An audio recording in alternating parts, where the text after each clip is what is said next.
Ano nangyari? Di ba parang angyari? Tapos parang hindi ko na napigilan sarili ko at one time kasi I just felt really bad para sa mga kakilala ko ng mga nag-PM. Tapos nasakto pa, bigla nagkaroon ng sobrang laking billboard sa EDSA. Ayun na yun, parang hindi ko na napigilan. Parang that's when I started posting about it, started reaching out to people then that I knew, either in the Senate or sa Congress or yung mga kakilala ko, mga contacts ko within the industry.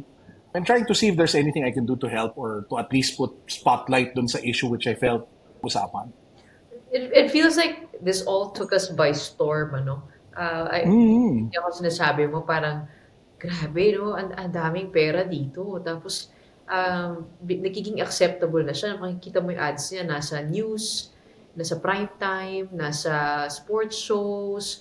And it just makes you wonder, no? I mean, ikaw, that's why we wanted to invite you also.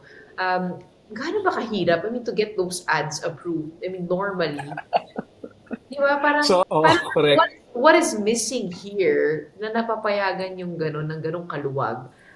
Tama ka siguro yung nire-refer mo na napakalaking ad. Itong recent ad billboard na kasing laki ng isang building. Ganon kataas. Correct.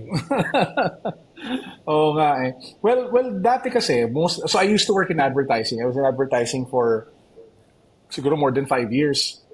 So may mga kliyente ako na kami yung gumagawa ng material nila for billboards, kami yung gumagawa ng material nila for TVCs.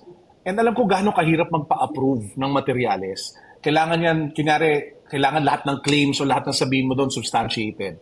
Kailangan yung logo or yung guidelines sinusunod mo lahat. Lalong-lalo na if it's a vice. If it's yung produkto na binebenta mo, napakahigpit ng regulations.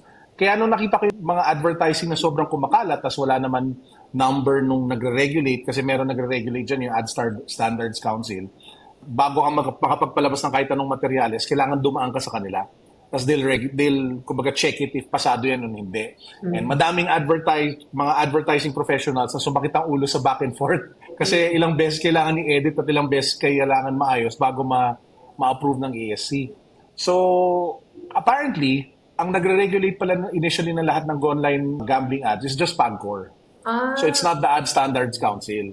Ngayon, how that process happens, I don't know. I mean, sino yung nag-approve sa PAGCOR? Ano ba yung screening rules? I have no idea. But the reality is, biglang suddenly, yung advertising spend pagdating sa gambling, talagang I have to double check the number if it's 3x or 5x.